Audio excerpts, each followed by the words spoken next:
மதின்றது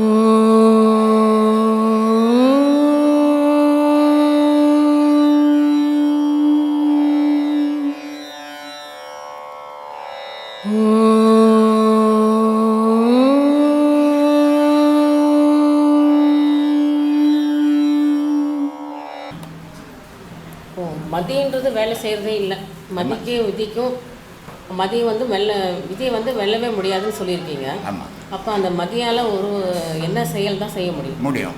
ஏன்னா இப்போ என்னுடைய விதி வந்து நீ ஒரு கோயிலை கட்டணும், 100 பேரை வச்சு நீ கட்டணும்னு என் விதி முடிவு பண்ணிடுச்சு. இந்த கட்டத்துக்கு என் மதி தேவை, விதி கட்டாது. இந்த பேசுறதுக்கு என் மதி தேவை, எப்படிலாம் பேசினா ஜனங்களுக்கு புரியணும், அது மதி. ஆனால் குறிப்பிட்ட காலம் வரைக்கும் மதி என்னை விளையாட விட்டுடுச்சு. ஆனால் மதின்றது ஒரு குழந்தை மாதிரி, விதின்றது தாய் தப்பு மாதிரி. அந்த குழந்தை கண்ணுக்கு தெரியாத எதை ஒன்றாலும் விளையாடும், தாய் பிடிச்சி வச்சுப்பா, அதை தான் விதி பிடிச்சி வச்சுக்கிறது, கடைசியில் முடிவைக்கும். விதி தான் செயல்படுது, விதி தான் முடுது மதியை. ஓ நீ இதை செய், உன்னால் முடிஞ்சது அதை செய். முடியாத போது அதை பிடிச்சி வச்சுக்கினா மரணம் வந்து. விதின்னா ஒன்றும் இல்லைம்மா, வீன்னா காற்றுமா, தீன்னா நெருப்புமா.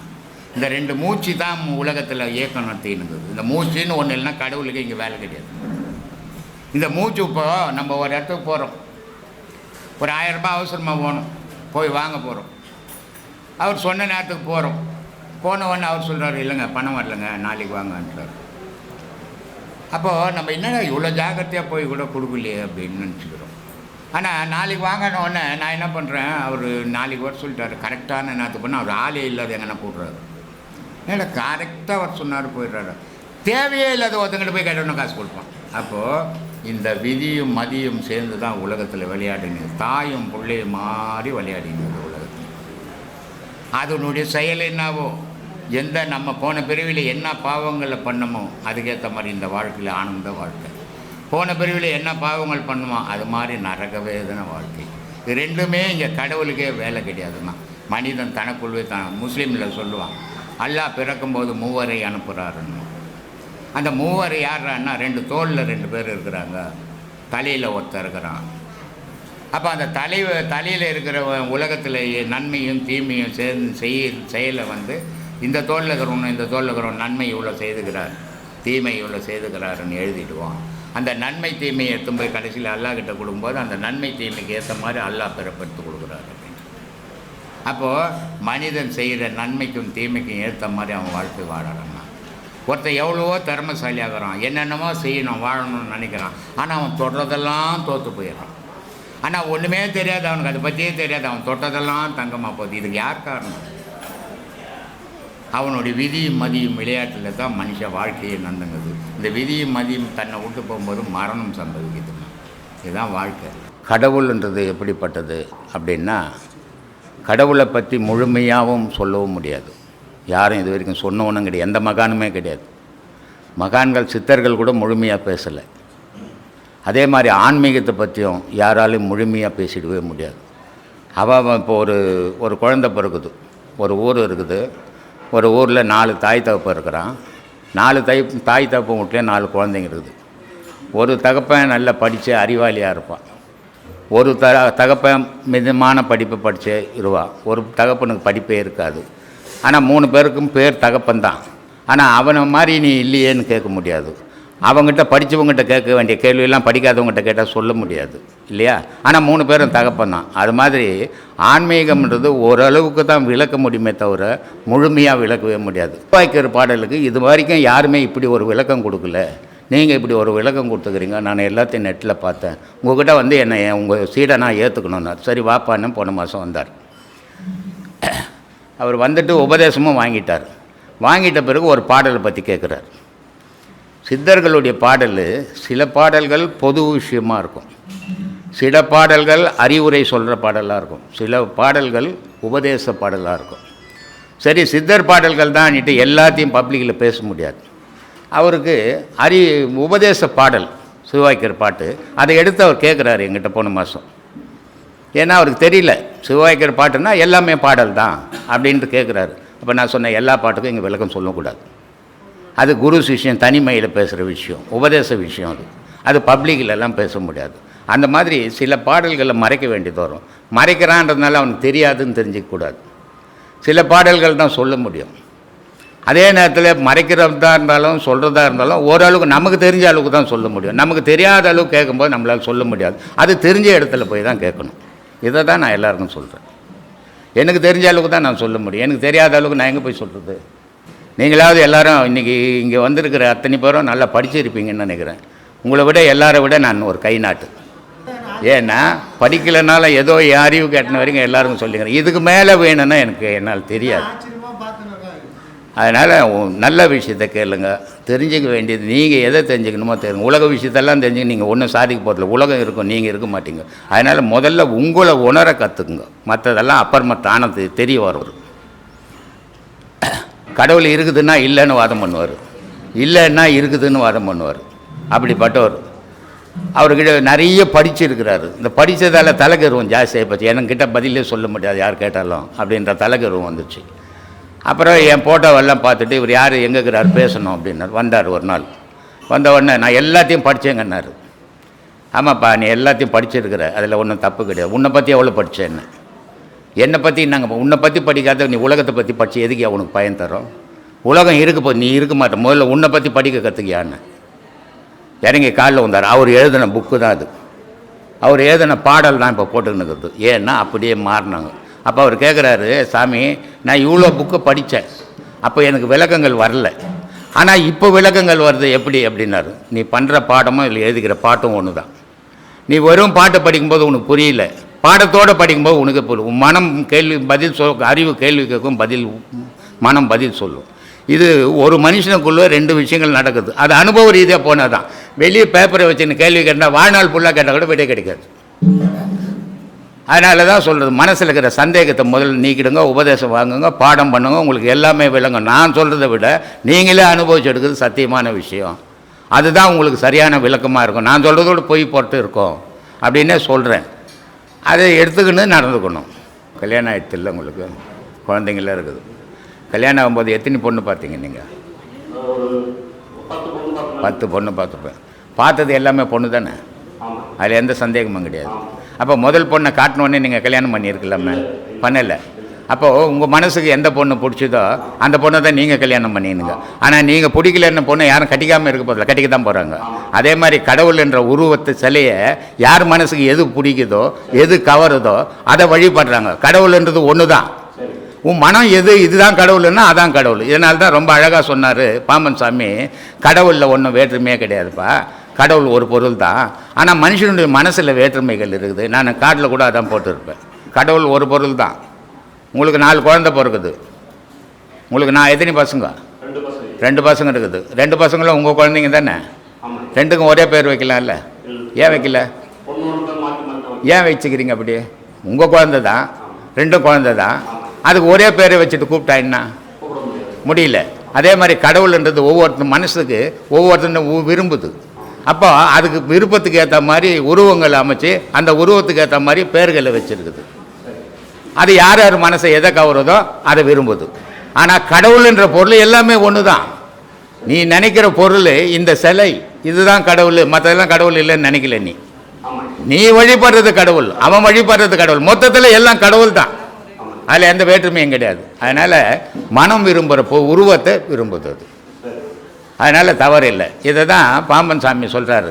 அண்டமாய் அவனியாகி அரியன பொருளுமாகி தொண்டர்கள் குருவுமாகி துகிலாறு தெய்வமாகி எந்திசை போற்றி நின்ற எண்ணருள் ஈசனான திந்திரல் சனவனத்தான் தினமும் என் சிரத்தை காக்கின்றார். மகாவிஷ்ணுன்றது கடவுள் தான்பா, சிவம்ன்றதும் கடவுள் தான், அம்பாள்ன்றதும் கடவுள் தான், முருகன்றதும் கடவுள் தான், விநாயகன்றதும் கடவுள் தான்.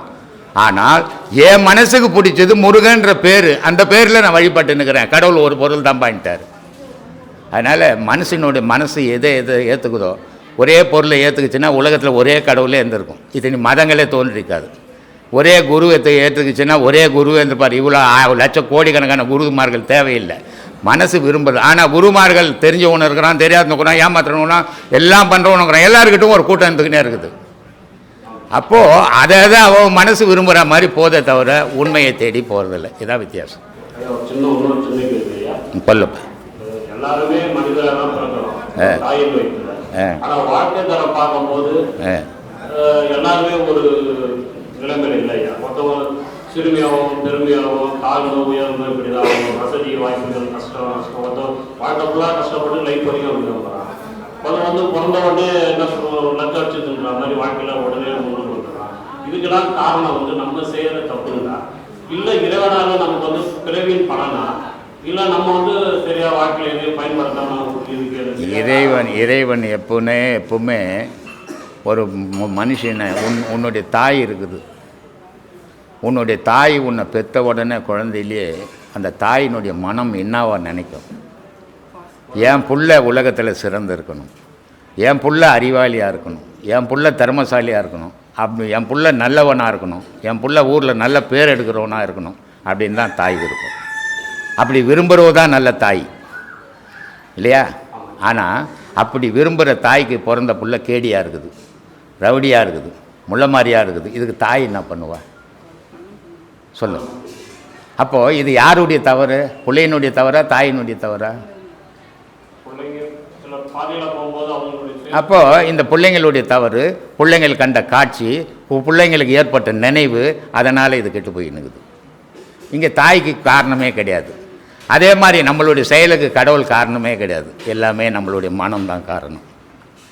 இதே மனம் ஒரு பெரிய திருடன் இருக்கிறான், அவன் திருடிக்கினே இருக்கிறான்.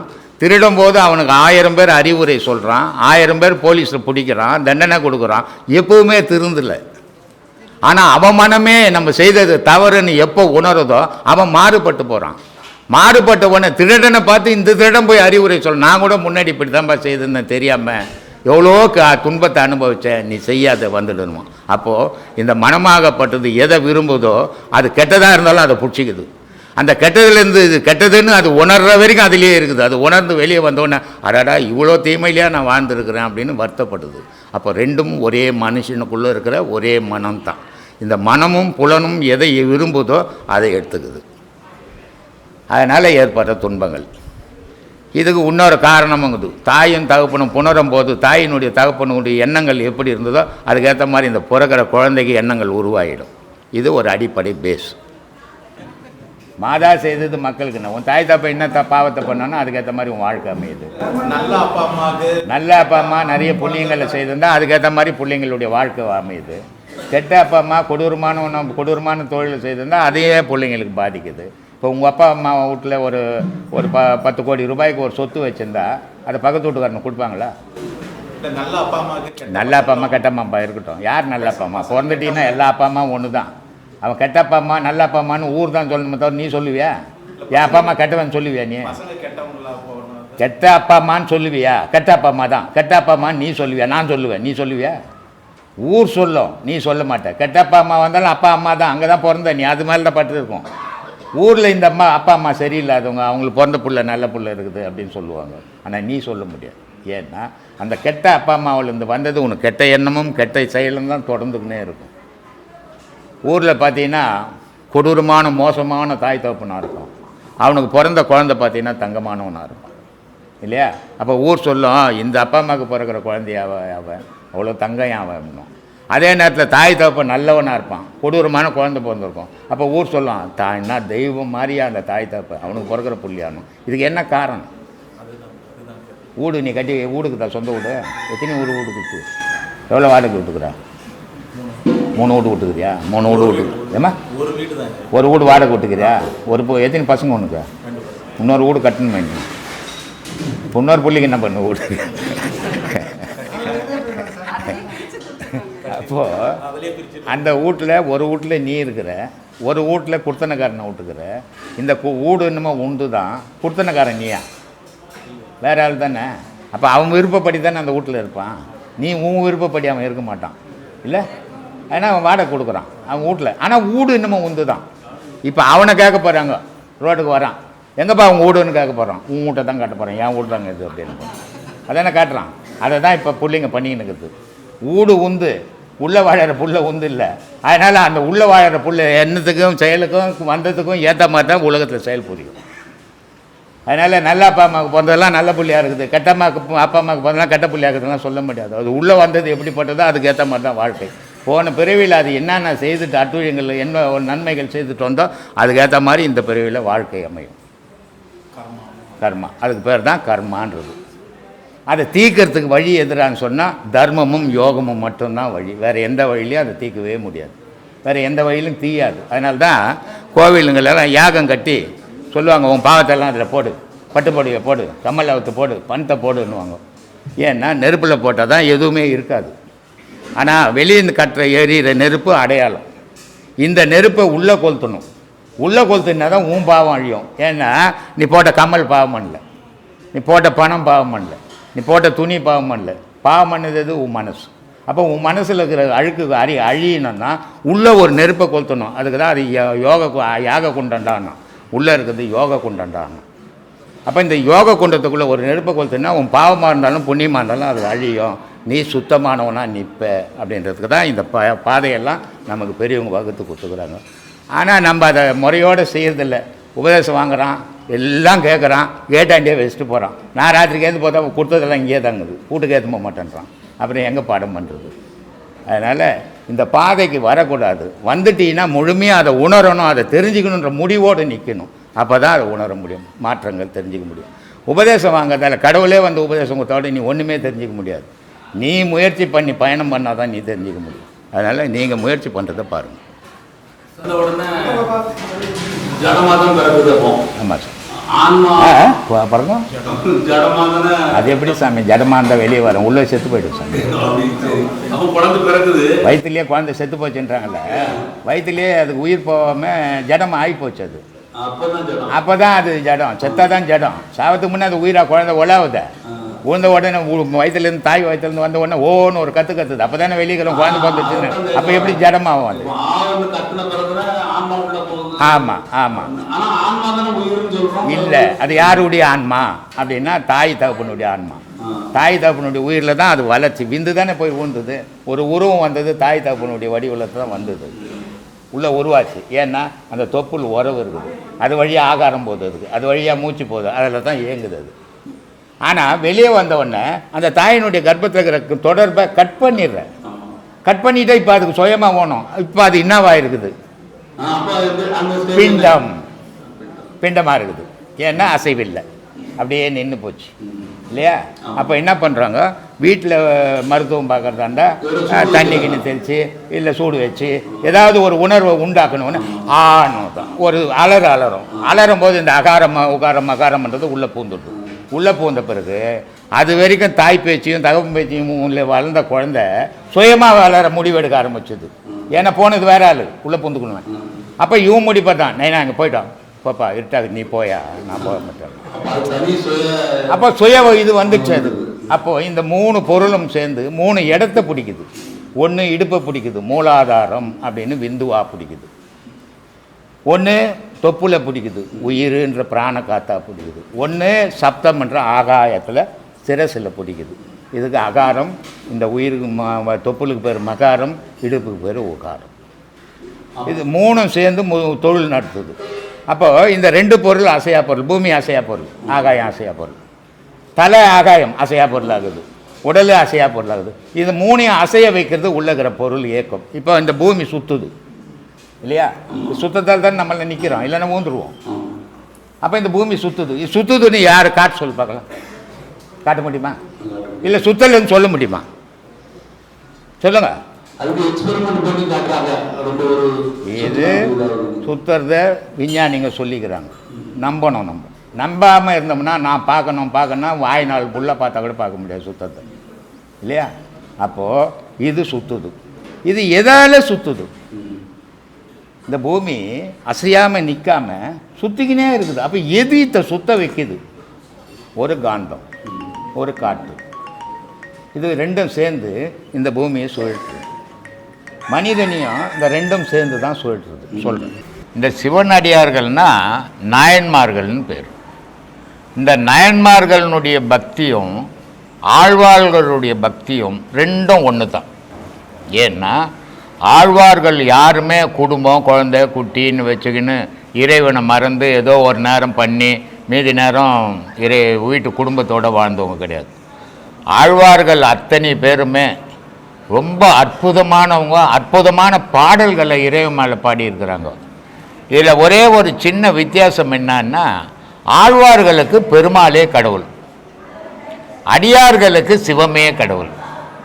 இப்போ கடவுளில் இந்த வேற்றுமை இவங்க ஆழ்வார்களுடைய மனசுலையும் அடியார்களுடைய மனசுல இருந்ததை தவிர கடவுளில் வேற்றுமையே கிடையாது. கடவுள் ஒரே பொருள் தான், எந்த வித்தியாசமே கிடையாது. ஆனால் இவங்களுடைய மனம் இதுதான் கடவுள்னு எடுத்துக்கிச்சு. அதனால ஆழ்வார்கள் என்ன பண்ணாங்க, பெருமாளையே பாடி புகழ்ந்து தள்ளினாங்க. 4000 பிரபந்தம்னு பாடினாங்க. கொஞ்சம் நெஞ்சமான பாட்டு இல்லை, ஏதோ 5 பாட்டு 10 பாட்டு இல்லை, லட்சக்கணக்கில் பாடி இருக்கிறாங்க. ரொம்ப அற்புதமானவங்க ஆழ்வார்கள். ஆழ்வார்கள்லாம் வந்து சாதாரண வாழ்க்கை வாழ, தெய்வ வாழ்க்கை வாழ்ந்தவங்க. அதே மாதிரி 63 நாயன்மார்களும் ரொம்ப அற்புதமானவங்க. அவங்களும் சாதாரணமான ஆளும் கிடையாது. ஏன்னா அவங்களும் குழந்தை குட்டி வீடு அதெல்லாம் வச்சுக்கின்னு வாழலை. ஆழ்வார்கள் இறைவன் தான் வாழ்க்கையே நாக்கிக்கணுங்க. அப்பூதி அடிகள்னிட்டு ஒருத்தர் இருந்தார் தஞ்சாவூர் மாவட்டத்தில். ஏன் இதை சொல்கிறேன் அப்படின்னா, மனிதன் ஒரு 10 ரூபா தெரிஞ்சவனுக்கு கொடுத்தாவே அவன் திருப்பி கொடுக்கலன்னா 1000 திட்டு திட்டிடுறோம் இல்லையா? இது மனிதனுடைய இயல்பாகுது. இந்த அப்பூதி அடிகளுக்கு வந்து திருநாவுக்கரசர் மேலே பக்தி. ஆனால் திருநாவுக்கரசர் அவர் பார்த்ததே கிடையாது. அவருடைய பாடல், அவருடைய புகழ், அதை கேட்டு அவருடைய பேரில் உணவகம், தண்ணீர் பந்தல், பல நல்ல காரியங்களை அவர் செய்துன்னு இருக்கிறார். அப்படிப்பட்ட திருநாவுக்கரசர் அவர் வீட்டுக்கு வந்து இருந்தால் கூட அவருக்கு திருநாவுக்கரசர்னு தெரியாத ஒரு மகான் மேலே அந்த அளவுக்கு செலவு பண்ணி பெரிய செல்வம் தான். அந்த செல்வங்களை அந்த சிவனடியாருக்காக செலவு பண்ணுறதுக்காக அத்தனை கூடங்கள் கட்டி வச்சார் அப்பூதி அடிகள். அவருடைய பிள்ளைக்கு பார்க்காத ஒரு மகானுடைய பேரை திருநாவுக்கரசர்னு பிள்ளைக்கு பேர் வச்சிருந்தார். அந்த மாதிரி 2 பேரும் யாரும் இவங்க சிறந்தவங்க அவங்க சிறந்தவங்கன்னு பேசுனவே அது முட்டாள்தானோன்னு சொல்லுவேன் நான். ஏன்னா 2 வர்க்கமும் அந்த இறைவனை சேர்றதுக்கு தான் பாடுபட்டாங்க. யாரும் அவங்க வாழறதுக்கு பாடுபடல. ஆழ்வார்கள் ஒன்றும் தாழ்ந்தவங்க இல்லை, நாயன்மார்கள் உயர்ந்தவங்க அப்படிலாம் கிடையாது. 2 பேரும் சமமானவங்க. 2 பேரும் 2 கடவுளை வழிபட்டு கடவுளோடு கலந்தவங்க அவங்க. அதனால 2 பேருமே அற்புதமானவங்க சாமி. ஒரு மனிதனை மாதிரி இன்னொரு மனிதன் கிடையாது இல்லையா? ஒரு மனிதனை மாதிரி இன்னொரு மனிதனுடைய குணம் கிடையாது. ஒரு மனிதனை மாதிரி இன்னொரு மனிதனுடைய செயல் கிடையாது. இப்படி எல்லாத்துலேயும் மனம் வேறுபட்டு போச்சு. ஆழ்வார்கள் இருந்த காலமும் நாயன்மார்கள் இருந்த காலமும் வேறு. அது அந்த காலம் கடவுளை மட்டும் வழிபடணும். மக்களும் அப்படி தான் இருந்தான், மகான்களும் அப்படி தான் இருந்தாங்க. ஆனால் இன்னைய உலகம் மக்களுக்கு எப்படி இருக்குதுன்னா ஆசை. நம்ம நல்லா இருக்கணும், நம்ம நல்லா வாழணும், நம்ம நல்லா வசதியாக போயிடணுன்ற ஆசை உண்டாகி போச்சு. இந்த ஆசையால் அவசர வாழ்க்கை நடக்குது. இந்த ஆசையும் அவசர வாழ்க்கையும் சேர்ந்து ஆண்டவன்கிட்ட போக முடியல. பக்தின்றது அவங்க இறைவனை புகழ்ந்து பாடினாங்க. 2 வர்க்கமும், ஆழ்வார்களாக இருந்தாலும் சரி நாயன்மார்களாக இருந்தாலும் சரி. ஆனால் நம்ம மக்கள் என்ன பண்ணுறாங்க, தெய்வத்துக்கிட்ட போய் என் பிள்ளைக்கு கல்யாணம் ஆகலை, என் பொண்ணுக்கு மாப்பிள்ளை கிடைக்கல, எனக்கு வீடு கட்டலை, எனக்கு வேலை கிடைக்கல, இதை மாதிரி வியாபாரம் மாதிரி ஆகிப்போச்சு கடவுளாண்ட. அவங்க அப்படி கிடையாது. அவங்கள தன்னையே அர்ப்பணிச்சுக்கினாங்க. சீராளன்னு ஒரு கதை. அந்த சீராள சிவபக்தனுக்கு அன்னாடம் உணவளிச்சுட்டு தான் அவன் சாப்பிடுவான். அப்படி சாப்பிடும்போது ஒரு சிவபக்தன் சொல்கிறான், நான் உன் வீட்டில் சாப்பிட்ணுன்னா உன் பிள்ளைய வெட்டி எனக்கு கறிக்கு சமைச்சு போட்டின்னா நான் சாப்பிட்றேன் அப்படின்றான். அப்போது இந்த மனுஷன் என்ன பண்ணுறான், என்னடா அந்த ஆள் நம்ம பிள்ளைய வெட்ட சொல்கிறானே, நமக்கு இருக்கிறது ஒரு பிள்ளையாச்சு, அந்த பிள்ளை சேர்த்து போயிட்டா நம்ம என்ன பண்ணுவோன்னு யோசிக்கவே இல்லை. வந்தான் பொண்டாட்டிய தலையை பிடிக்க சொன்னால் இவன் வெட்டனா கறி ஆக்கனா சாப்பிட்டான் போட்டான். அந்த சிவனடியார் சாப்பிட்றாரு. சாப்பிட்றதுக்கு முன்னே கூப்பிட்றாரு, பையனை எங்கன்றாரு. பையன்தான் சாமி சமைச்சு போட்டுக்கிறது, நீ கூப்பிடுன்றாரு. வெளியே போய் கூப்பிட்டா பையன் ஓடியாடுறான். அந்த மாதிரியான இறைவனோட கலந்த மனம் அது. அதனால அந்த துணிச்சலான வேலை செய்துட்டான். ஒரு கல் இடிச்சுக்கினா கடவுளை இன்னைக்கெல்லாம் திட்டுறான். இவங்களையும் அவங்களையும் ஒப்பிட முடியாது சாமி. மகான் காலம் வேற, மனுஷன் காலம் வேற. அதனால மனுஷனுடைய மனம் வேற, மகானுடைய மனம் வேற. அதனால 2 பேரும் இப்போ பக்தி பண்ணி யாரும் ஞானம் பெற முடியாது. ஒரே ஒரு வழி, யோகத்தில் போனால் ஓரளவுக்கு சமாளிக்கலாம். இந்த பிறவியில் இல்லைனாலும் அடுத்த பிறவிக்கு அது பயன் தரும். ஏன்னா இவங்க வாழறதெல்லாம் உடலை நம்பி வாழறாங்க. நான் தான் உடல், நான் தான் செயல் அப்படின்றது இந்த உடலை வச்சே பேசுகிறாங்க. இந்த உடலை வச்சே பேசும்போது இந்த உடல் விழுந்த உடனே மண்ணு துண்ட போகுது. அன்றைக்கே எல்லா எண்ணமும் அந்த உடலோடு அழிஞ்சு போச்சு. அப்போ உயிருக்குள்ளே எண்ணம் இல்லை. இப்போ நம்ம சொல்லி கொடுக்குற பாடம் என்ன? உடலை மறந்துடு, உயிரை நினை. ஏன்னா அழியாதது உயிர். உயிரோட உன் எண்ணத்தை கலந்துடு, உயிரோட உன் மனத்தை கலந்துடு அப்படின்னு சொல்லி கொடுக்கும்போது உடல் விழுந்தாலும் அந்த உயிருக்கு அந்த ஊட்டின ஞாபகம் இருந்துக்கினே இருக்குது. அது அடுத்த பிறவி எடுக்கும்போது கூட அதுலேருந்து அது தொடருது. மகான்கள் அப்படி தொடர்ந்தவங்க தான். எந்த மகானும் பிறந்த உடனே மகான் அந்த கிடையாது. பல பிறவிகள் அவங்க அதிலேயே தொடர்ந்து தான் முடிப்பு இறைவனாட்ட போய் முடித்தாங்க. சாதாரண மனிதர்கள் தன்னுடைய உயிரோட கலந்து வாழ்ந்தாங்கன்னா ஆசைகள் குறையும், ஆண்டவன் மேலே பற்று அதிகமாகும். அப்படி அதிகமாகும் போது இந்த பிறவியில் ஆண்டவனுக்கு பிடிக்கலன்னாலும் பல பிறவிகள் முயற்சி பண்ணி அதை பிடிச்சிடுவாங்க. அதுக்கு ஒரே வழி உயிரை பிடிக்கணுமே தவிர உடலை மறக்கணும். உடலை நினைவில் வச்சுக்கணும். உயிர் இருக்குதா இல்லையான்றது ஞாபகம் இல்லாத வாழறான் மனுஷன். ஒரு மனுஷனுக்கு உயிருக்குதா இல்லையான்னு அவனுக்கு தெரியாது. உடல் இருக்குது, இதான் எல்லாம் நினச்சின்னுக்கிறான். ஆனால் உயிர்ன்ற ஒரு பொருள் உடலுக்குள்ளே இல்லைன்னு சொன்னால் உடல் என்ற ஒரு பொருள் இருக்காது இல்லையா? அதனால் இன்னைய மனுஷன் அந்த ஞானத்தை பெற முடியாது சாமி, அதுக்கு வாய்ப்பே கிடையாது அப்படின்னு சொல்கிறோம். நம்ம உயிருக்கு என்ன சொல்கிறோம்? ஜீவன் சொல்கிறோம். சிலர் என்ன பண்ணுறான், செத்து போயிட்டான்னா ஜீவன் போயிடுச்சுங்க, ஆன்மா பிரிஞ்சிடுச்சுங்க, உயிர் போயிடுச்சுங்க அப்படின்னு இந்த 3 விதமாக சொல்கிறோம். ஆனால் இந்த 3 தான் உடலுக்குள்ள இயக்கமே. ஜீவன், உயிர், ஆன்மா, இந்த 3 தான் இயக்கமே. அப்போது இந்த ஜீவன் என்றது என்னன்னா குழந்தை, சிவம் என்றது என்னன்னா கடவுள். அப்போது இந்த ஜீவனாக இருக்கப்பட்ட உயிரை சிவமாக மாற்றணும். நம்ம மாற்றணுன்னா அதுக்கு ஒரு குரு வேணும். குருக்கிட்ட போய் எப்படி ஏதுன்னு தெரிஞ்சுக்கின்னு அந்த குருக்கிட்ட போனதால் நீ ஞானியாக முடியாது, குருக்கிட்ட போனதால் மகான் ஆகிட முடியாது. குரு சொன்னபடி நடந்தினால் தான் ஆக முடியும். அப்போது அது அந்த வழியை பின்பற்றி போனீன்னா அதை அடையலாம். பேர் ராமூர்த்தி. சொல்லுங்க சாமி. விழுப்புரத்துல வரோம். ஒரு 4 வருஷத்துக்கு முன்னே ஐயா கிட்ட ஒரு கேள்வி கேட்டேன் நான். கேள்வி கேட்டாரா? ஆமாம், சொல்லுங்கள். நான் கேட்கும்போது அவர் அப்போ நீ பாடம் வாங்கிக்கிறேன்னா வாங்கிக்கிறேன் ஐயாண்ணா. அப்போ நீ பாடத்தை பண்ணு உனக்கு புரியுன்னாரு. அது எனக்கு புரிஞ்சிடுச்சாண்ணா. இப்போ இங்கே இருக்கிறவங்க கொஞ்சம் புரியுற மாதிரி நீங்கள் விளக்கம் சொல்கிறீங்க. என்னன்னு கேட்டால் இப்போ ஐயாவுக்குள் தான் பாடம் போயின்னு இருக்குது. ஐயாவுடைய ஃபியூச்சர் மாதிரி தான் இப்போ இன்றைக்கி நிலைமையும் அப்படி தான் போயின்னு இருக்குது. அதனால் ஐயா அன்றைக்கி சொன்னது இன்றைக்கி நீங்கள் சொல்லி நின்றதுக்காக கேட்டேன். நான் அன்றைக்கி கேட்டது அவரும் அதான் சொன்னார். நான் கேட்டபோது எல்லா சாமிக்கும் நல்ல பாம்பு மேலே இருக்குது, தலைக்கு மேலே தான் இருக்குது. ஆனால் முருகருக்கு மட்டும் கீழே இருக்குது. அதுக்கு என்ன விளக்கம் ஏன்னு கேட்டேன். அது நீ பாடம் பண்ண உனக்கு தெரியுண்டான்னாரு. ஆனால் நான் பாடம் பண்ண இப்போ அதனுடைய விலை என்னன்றது நமக்கு தெரியுது, நமக்குள்ளே தெரியுது. ஆனால் அதனுடைய விளக்கம் என்னன்றது மற்றவங்களுக்கு கொஞ்சம் சொல்லணும் மாதிரி இருக்குது.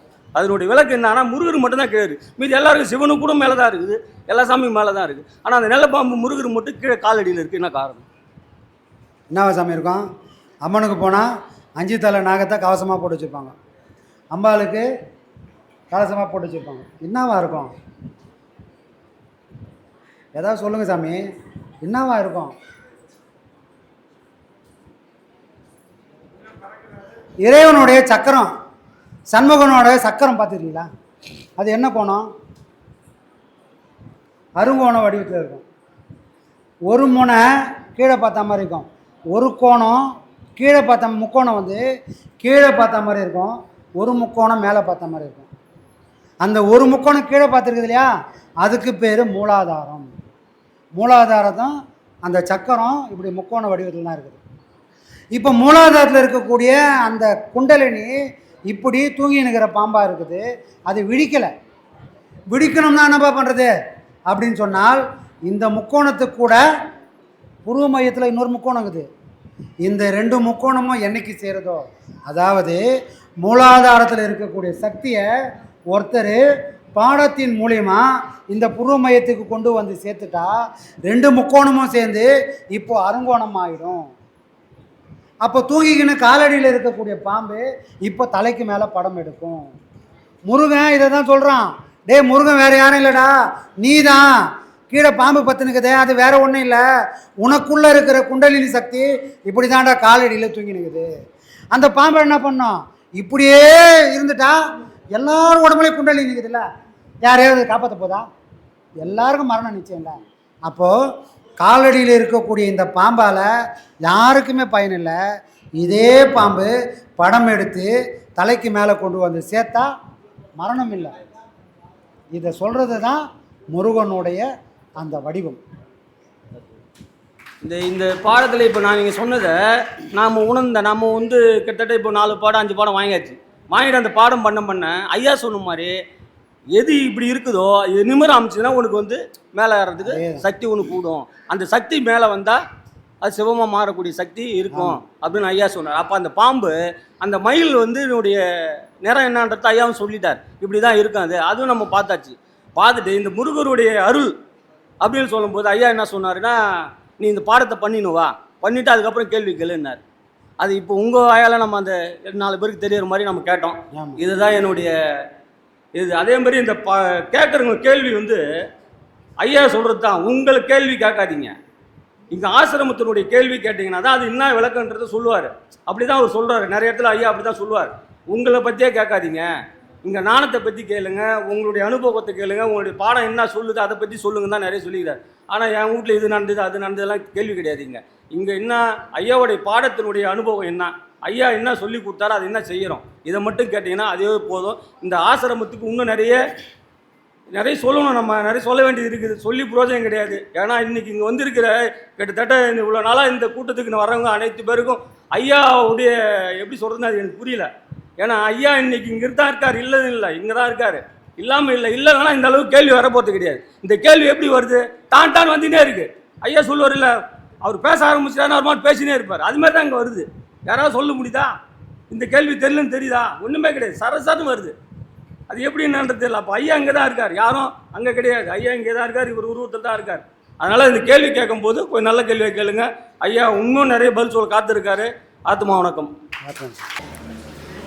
ஐயா நம்மளே தேடிக்கிறதுக்கு நல்ல வழியில் போகணும்னு சொல்றீங்க. ஆமாம். இப்போ இந்த காலத்தில் எது நல்ல வழி?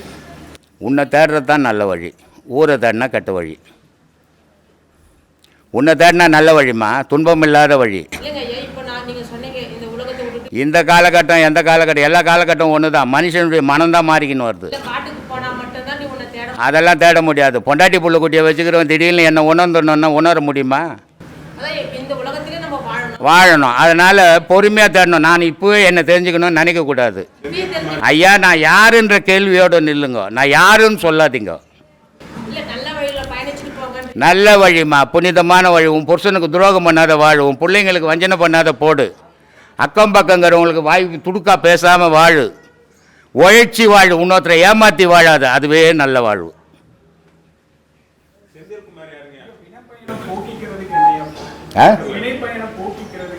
இறைவனை தேடி பயணம் பண்ணு.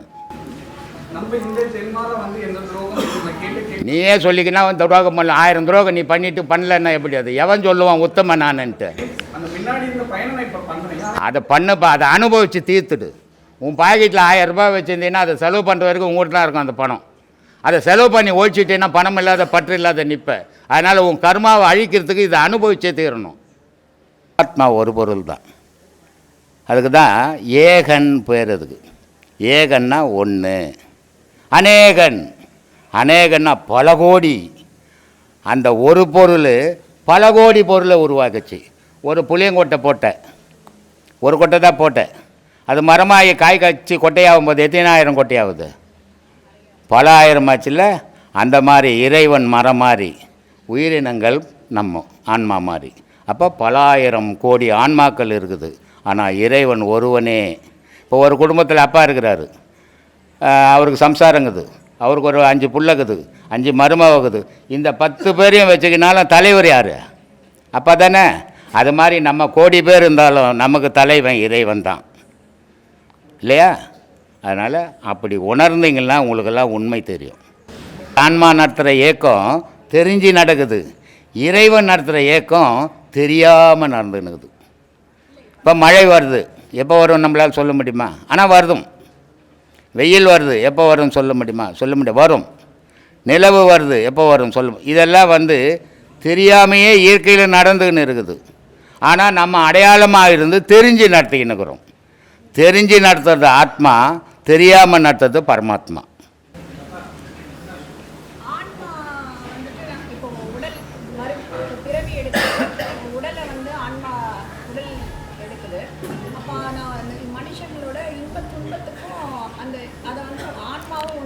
கிடையாது. இதை தான் எல்லாரும் தவறான முறையில் நினச்சிக்கிறாங்க. ஆன்மாவுக்கும் இன்ப துன்பத்துக்கும் சம்பந்தமே கிடையாது. இப்போது இன்பம்னு எதை சொல்லுது? யார் சொல்கிறது? நீங்கன்றது இருக்கட்டும். எது சொல்லுது? மனம் சொல்லுது. துன்பம்னு எது சொல்லுது? மனம் சொல்லுது. ஆன்மாவினுடைய குழந்தை தான் மனம். இப்போது நீங்கள் இருக்கிறீங்க, உங்கள் குழந்தை இருக்குது, அதுக்கு எதுவும் தெரியாது, கண்டது மேலே ஆசைப்படும், அதனால் அது துன்பத்தை அனுபவிக்கும். ஆனால் ஆன்மாவைப்பட்டு இருக்கிற நீங்கள் அதுக்கு பல அறிவுரை சொல்லுவீங்க, ஆனால் அது கேட்காது.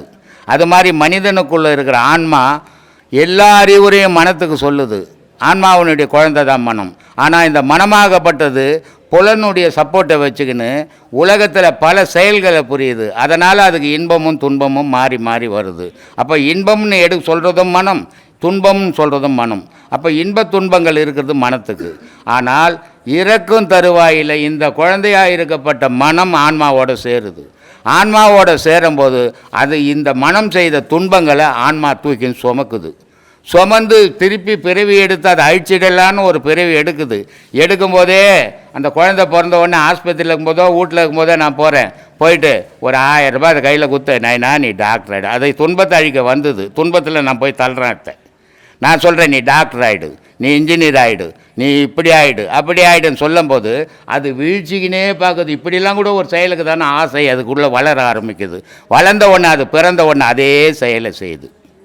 அப்போது துன்பத்துக்கு காரணம் இன்பத்துக்கு காரணம் மனம், ஆன்மாவே இல்லை. ஆன்மா பரிசுத்தமான பொருள். ஆண்டவனுக்கு அடுத்தபடியாக உலகத்தில் இருக்கிறது ஆன்மா.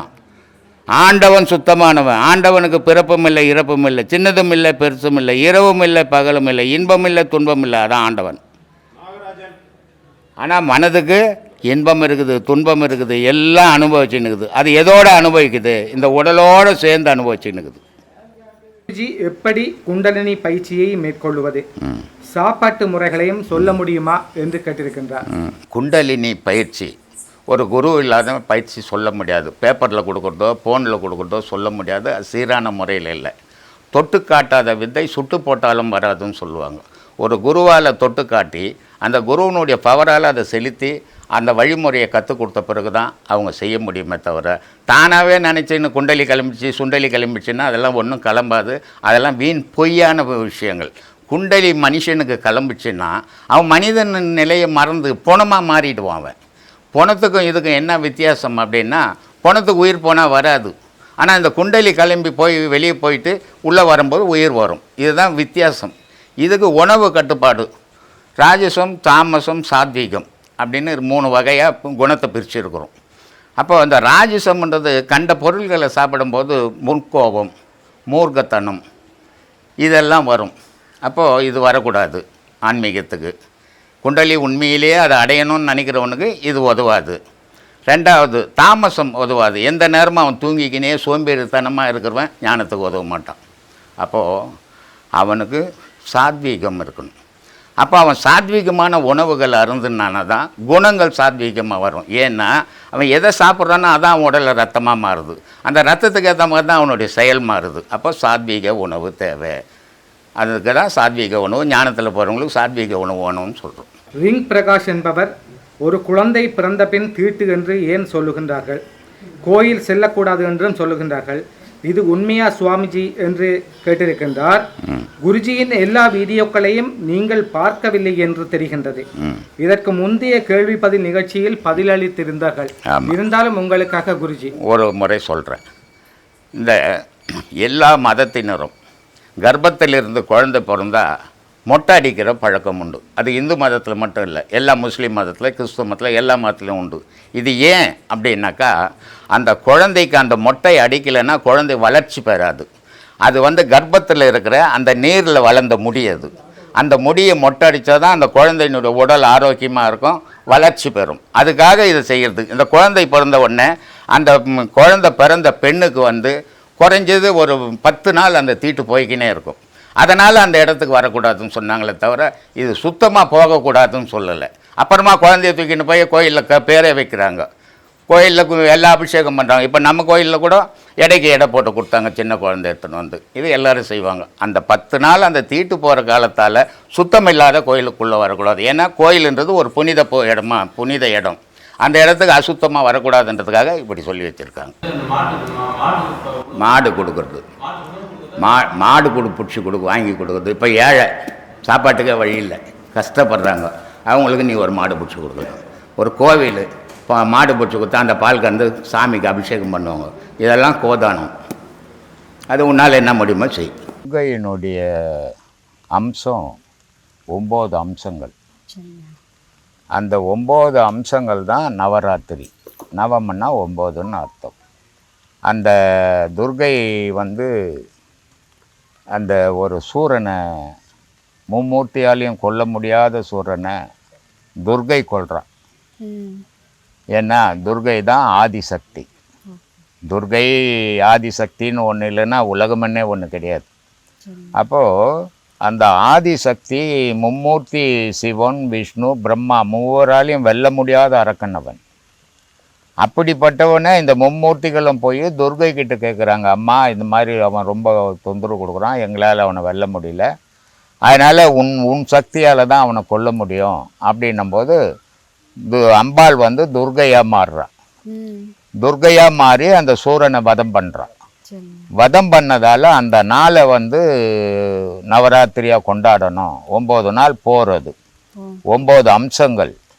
அதனால் அந்த 9 நாளை வந்து நவராத்திரியாக அம்பாளுக்காக விசேஷமாக இந்தியா முழுவதும் கொண்டாடக்கூடிய விஷயம். இது அதிகமாக கல்கட்டாவில் அதிகம் ஜாஸ்தி, தமிழ்நாட்டிலையும் இந்தியா முழுவதும் கொண்டாடுவாங்க. நவராத்திரி வந்து கொலு வச்சு அந்த துர்க்கை அம்மனை 9 நாளும் கொண்டாடுறதுக்காக எல்லா வீட்டிலேருந்து அழைப்பு கொடுத்து எல்லாருக்கும் அன்றைக்கி சாப்பாடு பிரசாதம் இதெல்லாம் கொடுத்து, சில பேர் வசதிக்கிறவங்க பணம் கொடுப்பாங்க, வசதி இல்லாதவங்களுக்கு. இந்த மாதிரி காரியங்கள்லாம் அவங்கவுங்களுக்கு முடிஞ்சது அவங்கவுங்க செய்வாங்க. அந்த நாள் வந்து அந்த சூரனை வதைத்த நாள் வந்து நவராத்திரி நாள். அந்த 9 அவதாரத்தை எடுத்து கொன்றதால அந்த நவராத்திரி பூஜை அம்பாளுக்காக செய்யப்படுறது மாதிரி. நீ எதுக்காக பிறந்த தெரியாது, எதுக்கு இதெல்லாம் ஆராய்ச்சி பண்ணிங்கிற? பொழப்ப பாரு. யார் படைத்தான் உன்னை? யார் படைத்தான்? உங்கள் அப்பாவும் அம்மாவும் அவங்க ஆசையில் ஏதோ விளையாடினாங்க, நீ ஏன் வந்து பிறந்தாங்க? ஏன் வந்து பிறந்த? நீயே பிறந்துட்டு ஏன் படித்தான்னு யாரையோ போய் கேட்குற? நீ தான் எல்லாத்துக்கும் காரணமே. பிறப்பு நீயே, இறப்பு நீயே, வாழ்வு நீயே, தாழ்வு நீயே. இன்னொருத்தர் படைக்கல உன்னை, நீயே உருவாக்கின உன்னை. நாயை பற்றி சொல்லிக்கிட்டு இருந்தாருங்களா, ஒரு நாய் வந்து கடிக்குது, அது வந்து விதி அப்படின்ட்டு. சாதாரணமாக நம்ம ரோட்டில் போகும்பொழுது நாய்களை பார்த்தாச்சுனாலே ஒரு பயம் வருது நமக்கு, எங்கடா கடிச்சிருமோ அப்படின்ட்டு. ஸோ அப்போ இது வந்து ஓகேவா? இது மாதிரி பலவிதமான விஷயங்கள், இது ஒன்றா எக்ஸாம்பிள் வந்து கொடுக்குறேன். ஸோ அப்போ இந்த மாதிரி பயம் வர்றது வந்து கரெக்டாக இல்லை நம்ம வந்து பயம் இல்லாமல் இருக்கணும்? பயம் இல்லாத நீ உலகத்தில் வாழவே முடியாது. ஏதோ ஒன்றில் நீ பயந்து தான் ஆகணும். எல்லாத்துலேயும் பயம் இல்லாத இருக்க முடியாது, எவனுமே இருக்க முடியாது. சும்மா சொல்லிக்கலாம், நான் எதை கண்டும் பயப்படுறது இல்லைங்கன்னு சொல்லிப்பான். பயந்து தான் வாழ்ந்தாகணும். உன் பொண்டாட்டிக்கு நீ பயந்தாகணும், உன் பிள்ளைக்கு நீ பயந்தாகணும், உனக்கு உன் பிள்ளை பயந்தாகணும். இப்படி பயத்தில் தான் வாழ்க்கையே போயின்னுக்குது. அந்த பயம்ன்றது ஒன்று இல்லைன்னா வாழ்க்கைன்றதை ஒன்று நடத்த முடியாது, நீ ஒரு ஜாகிரதையாகவே இருக்க முடியாது. அதனால் பயம் இருக்கணும். கடவுள் மனிதனை விட்டு விலக விலக இன்பம் வந்துடும். பிரமாதம். இது அறியாத பேசுவாங்க, நான் இவ்வளோ பக்தி பண்ணுறேங்க, எனக்கு ஏங்க கஷ்டம் வருது, அவர் சாமியே கும்பிட மாட்டாருங்க, அவர் கோடீஸ்வரன் நகராருங்க அப்படின்லாம் சொல்லி நிற்பாங்க. எந்த மகானாவது காரில் போனானா? இல்லை. எந்த மகானுக்காவது சோறு இருந்ததா? உண்மையான மகான் யாருக்குமே இல்லை. இல்லை. ஏன்? கடவுள் நெருங்கிட்டான், அதனால அவனுக்கு சோறு கிடைக்கல. பிரமாதம். அதனால எவன் ஒருத்தன் அதிகமாக கஷ்டப்படுறானோ, கடவுள் பக்தியில் கஷ்டப்படுறவன், சாதாரண கஷ்டம் உலக கஷ்டம் வேற, பக்தியில நல்ல பக்தி பண்ணி எவன் ஒருத்தன் கஷ்டப்படுறானோ கடவுள் அவனை நெருங்குறான்னு அர்த்தம். எவன் ஒருத்தன் உலக விஷயத்தில் ஓஹோனுங்கிறானோ கடவுள் அவனை விட்டு விலகிட்டான்னு அர்த்தம். இது ரெண்டு புரிஞ்சுதுன்னா தான் உண்மை தெரியும், புரியாத உண்மை தெரியாதுமா. சிறப்பு சிறப்பு. காலையில் சாயந்தரம் நான் குளிச்சுட்டு பூஜை பண்ணுவோங்க அப்படின்னு சொல்கிறாங்க. ஆனால் நீ தண்ணியில் இல்லை, தரையில் இருக்கிற, ஆனால் தரையில் இருக்கிறவன் 2 வேளை போய் குளிச்சுட்டு தான் நான் சாமி கும்பிடணுன்ற. அதனால் உனக்கு என்னடா வரும், தண்ணியிலேயே இருக்கிற தேரை வந்து என்னடா கண்டுது அது அப்படின்றார். அதனால் சொல்கிறாரு, காலை மாலை நீரிலே மூழ்கும் அந்த மூடர்கள் காலை மாலை நீரிலே கிடந்த தேரை என்பெறும் காலமே எழுந்திருந்து கண்கள் 3இல் ஒன்றினால் மூலமே நினைப்பராகில் முத்தி சித்தி உண்டாகுமே. மூலத்தை நினைக்கணும். முக்தி ஓணும் சக்தி ஓணும்னுட்டு உலகம் ஃபுல்லாக மனுஷன் திரியிறானே தவிர வெளியே போய் கண்டதை தேடியும் தெரிஞ்சு முக்தியும் கிடைக்காது, மோட்சமும் கிடைக்காது. அவனுக்குள்ளே இருக்கிற மூலப்பொருளை நினைக்கணும். அந்த மூலப்பொருள் தான் சிவத்தோடு போய் சேர்க்கணும். சேர்த்தால்தான் 2 பொருள் சேரும்போது தான் முக்திக்கும் மோட்சத்துக்கும் முடியும். அதனால் சொல்கிறார் திருமூலர், இருட்டறை மூலையில் இருந்த கண்ணி குருட்டு கிழவன் கூடல் குறித்து குருட்டினை நீக்கி மருட்டி அவளை மனம் புரிந்தாள்ன்றார். இதுக்கு என்ன பொருள் அப்படின்னு பார்த்தீங்கன்னா, முன்பக்கம் மாயை என்ற மகாவிஷ்ணுவனுடைய மூச்சு இருக்குது. அதை முன்பக்கம் போனால் அந்த அம்பாள் போய் சிவத்தோடு சேர முடியாது. அதனால் மடைமாறின்னு பேர். பின்பக்கமாக எடுத்துன்னு போனோம். அதை எடுத்துன்னு போய் சிவத்தோடு சேர்த்தீங்கன்னா சிவன் கண்ணு தெரியாத காலமெல்லாம் காத்துங்கிறாரு அம்பாளை பார்க்கறதுக்கு. இந்த அம்மா போய் நின்ன உடனே அவருக்கு இந்த சக்தியால் கண்ணு வந்துச்சு. கண்ணு வந்ததால் தனக்குள்ளே தன்னை சேர்த்துக்கினார், இணைச்சிக்கினாங்க, கல்யாணம் பண்ணிக்கினாங்க. இந்த பிரிஞ்சு போயிருந்த 2 பேரும் கல்யாணம் பண்ணிக்கினதுக்கு காரணமாக இருந்த இந்த பிள்ளையை நடுரோட்டில் விடுவாங்களா, அந்த பிள்ளையை தனக்குள்ளே சேர்ப்பாங்க. அந்த தனக்குள்ளே சிவத்தோடும் சக்தியோடும் அந்த ஜீவன் சேரும்போது தான் முக்தி மோட்சம் கிடைக்கும். இதுதாண்டா முக்தி மோட்சத்துக்கு வழி அப்படின்றார். அப்படிப்பட்ட வழியெல்லாம் நமக்கு சொல்லி கொடுத்து கூட நம்ம சீரான மொழியில் போல பட்டினத்தார் சொல்கிறார், மூலத்தில் உதித்தெழுந்த முக்கோண சக்கரத்துன் வாழைதனை போற்றாமல் மதிமறந்தேன் பூரணமே. உந்தி கமலத்து உதித்து நின்ற பிரம்மாவை சந்தித்து காணாமல் தட்டெழுந்தேன் பூரணமே. உந்தி கமலத்து உதித்து நின்ற பிரம்மாவை சந்தித்து ஒவ்வொரு ஆதாரத்துக்கும் உங்களுக்கு பாடம் கொடுக்குறார்.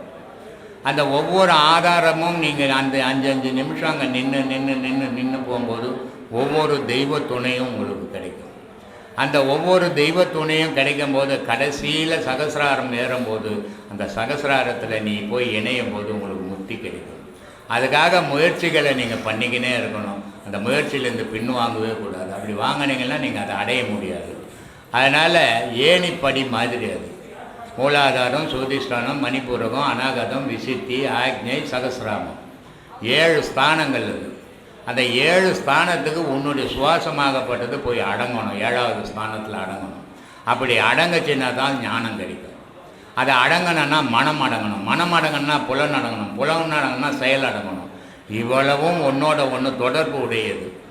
ஆனால் இது எல்லாம் அடங்கி போச்சுன்னா வீடு இல்லை, வாசல் இல்லை, வேலை இல்லை, வெட்டி இல்லை, சொந்தம் இல்லை, பந்தம் இல்லை.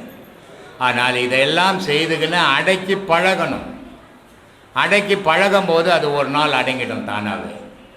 ஆனால் அடக்கி பழகாமல் ஏதோ இங்கே ஒரு நாள் வரோம், பார்க்குறோம், பேசுகிறோம், போகிறோம், வரோன்றதுனால அது ஞானம் கிடைச்சிடாது உங்களுக்கெல்லாம். ஏன்னா ஒவ்வொரு மனுஷனும் தனக்குள்ளே இருக்கிற பொருளை தான் தேடி எடுக்கணும். பிறரால் கொடுக்க முடியாது. எல்லாரும் சொல்லுவாங்க, நான் கை வச்சா உனக்கு இதாகிடுங்க, நான் கை வச்சா நீ கோடி சொன்னார். இங்கே நான் கை வச்சா யாரும் பிச்சைக்காரனாக தான் போய்க்கிறான், எவனும் பணக்காரனானதே கிடையாது. ஏன்னா நானே ஒரு பிச்சைக்காரன் தான். அதனால் யார் கை வச்சா யாருக்கு உன்னுடைய விதி என்ன முடிவு பண்ணிக்குதோ அதனுடைய படி தான் உன்னுடைய வாழ்வு அமைய போகுது. இதை நான் வச்சு உன்னை காப்பாற்றவும் முடியாது, நான் கை வச்சு உன்னை சாகடிக்கவும் முடியாது. ஏன்னா எனக்கு அந்த சக்தியும் கிடையாது. அதனால் இதை மாதிரிலாம் சொல்லி ஏமாத்துறாங்கன்னு போய் ஏமாந்துடாதீங்க. தயவு செய்து உங்களுக்குள்ளே உங்களையே ஆராயுங்க, உங்களையே நினைங்க. நீங்கள் தான் பிறக்க போகிறீங்க, நீங்கள் தான் சாக போகிறீங்க. ஒவ்வொரு பிறவிலையும் வரப்போது உங்களுடைய உயிர் தான். உலகத்தில் இருக்கிறவங்க யார் தொடர்பு இருந்ததுன்னா அடுத்த பிறவியில் தெரிய போதில்லை. தாய் தெரியாது, மனைவி தெரியாது, சகோதரி தெரியாது, தாப்பான்னு தெரியாது. அப்போ உங்களை மட்டும்தான் உங்களுக்கு ஒவ்வொரு பிறவிலையும் தொடரும். அப்படிப்பட்ட தொடர்புடைய உயிரை தொடர்பு கொண்டு அதோட உறவாட கற்றுக்கினீங்கன்னா உங்களுடைய ஆன்மா சாந்தி பெறும். அந்த சாந்திக்காக தான் இந்த ஞானம் தேவை. அந்த ஞானத்தை அடையிறதுக்கு முயற்சிகளை பண்ணுங்க, அதில் வெற்றி அடையுங்க. அதுதான் வாழ்க்கையினுடைய முடிவாக இருக்கணும். ஓம்ன்றதான் உயிர், ஓம்ன்றதான் பிரணவம். அந்த ஓம்ன்ற பிரணவத்தை நாக்கில் எழுதுறாரு, பேச்சு வருது. பேச்சு வந்த உடனே பாடுப்பா இனிமேல் அப்படின்றது. நான் என்னையா பாடுறது, உன்னை பற்றி பாடாதவனே இல்லை, எல்லாத்தையும் பாடிட்டானே, அப்புறம் நான் என்ன பாடுறது. அப்படின்னும் போது புகழ்பாடுன்றான். எல்லாரும் பாடினாங்க என்னை பற்றி, நீ என்னுடைய புகழை பாடுன்றான். அதனால சொல்றான், நெஞ்சாய் காண கல்லது நெகிழ்ந்தது உருக தஞ்சாதருள் சண்முகனுக்கு இயல்சு செஞ்சேல் புனைமாலை சிறந்திடவே மஞ்சாக்கர ஆணை பாதம் பணிவோம் ஆடும் பரி வேல் அணி சேவல் எனும் பாடும் பணியே பணியே அருள்வாய் தேடும் காய மாமுகனை செறிவில் சாடும் தனியானை சகோதரர் தேடும் காய மாமுகனை சாடும் தனியானை சகோதரனை உல்லாச நிரகுல யோக இச்சல்லாப வினோதனும் நீ அலையே எல்லாம் அற என்னை இழந்த நல்லாம் சொல்லாய் முருகா சூரபூபத்தியனா.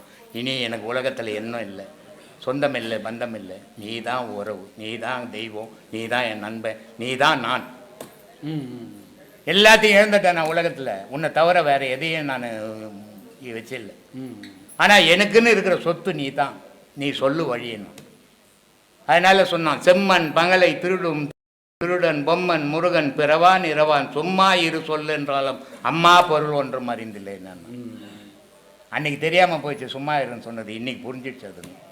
அதனால முதல் பாடலாம், முத்தை தருவத்தி தினகை அத்திக்கிரை தத்தி சரவண முத்துக்கு ஒரு வித்து குருபரவென ஓது முக்கட்பர மற்ற சுருதியின் முற்பட்டது முற்பத்திருமரம் பட்டது கற்பு திருவரும் முத்தை தருபத்தி திருநகை அத்திக்கிரை தத்தி சரவண முத்துக்கு ஒரு வித்து குருபரவென ஓது முக்கட்பர மற்ற சுருதியின் முற்பட்டது கற்பித்திருவரும் கற்பித்திருவரும் 33 தமரரும் அடிபேனிட்டு சொல்றான்.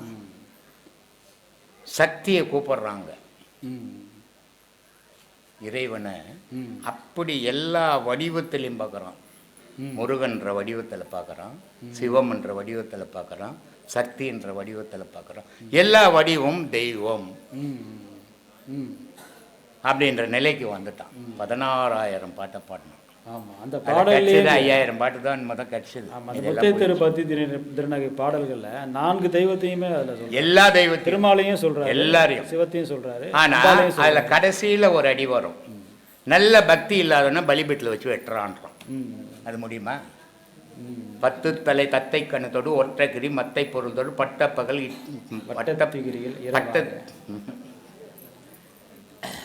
பட்டப்பகல் வட்டத்திகிரி திருகெட பச்சை புயன் மெச்சை தகுபொருள் பட்சத்துடன் அருள்வது ஒரு நாளே தித்தித்தைய ஒத்தி பறிப்புட நிறுத்தப்பதம் வைத்த பயிரவி திக்கு நடிக்க கழுகொடு கழுதாட அதில் கடைசியில் சொல்லுவான், அட்டப்பயிரவர் துக்கு துகு துக்கு துகுது சித்திரப்பகுதிக்கு திரிகடக என ஓத கொத்துப்பறை கொட்டக்கலமிசை குக்கு குகு குக்கு குகு குத்தி பொதியன முதுகூகை கொட்புற்றேழ நட்பற்ற உணர்வு வெட்டி பலி இட்டு குலகரி குத்துப்பட ஒத்து பொருளவ பெருமாளே.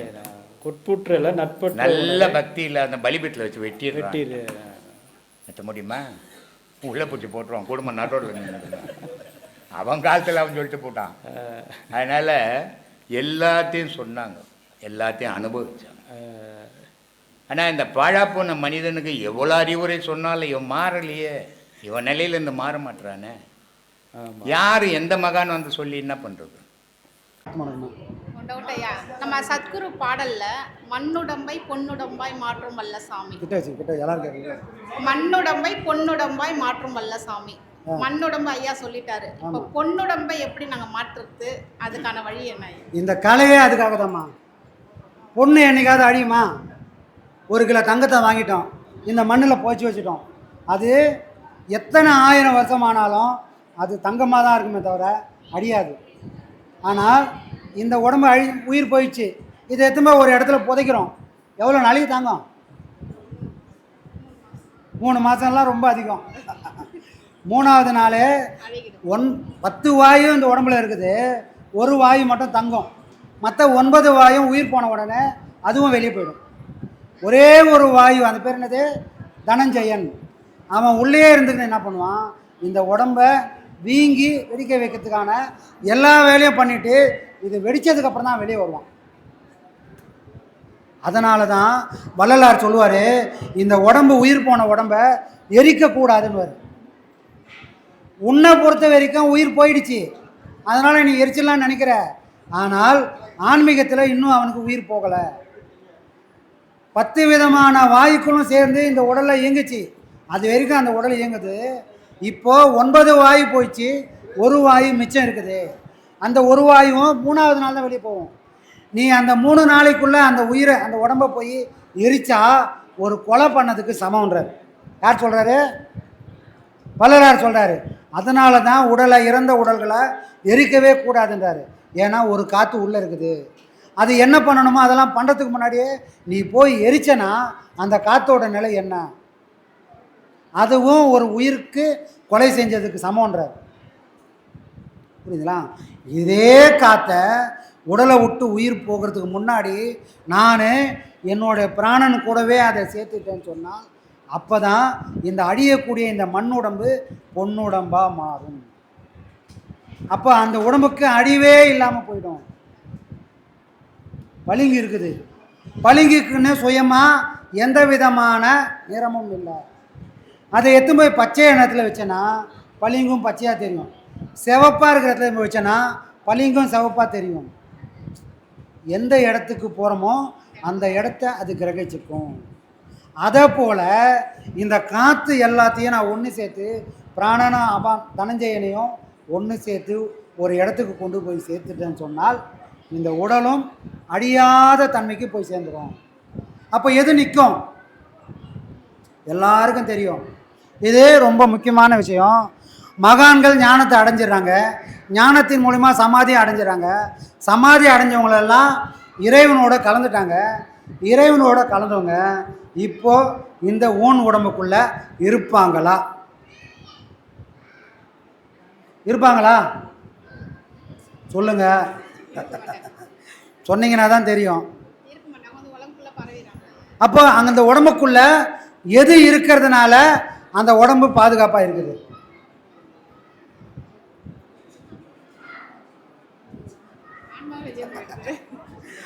ஆன்மாவானது அது தெரிஞ்சிடுச்சு, அது ஞானத்தை உணர்ந்துச்சு, அது இறைவனோட போய் கலக்குது.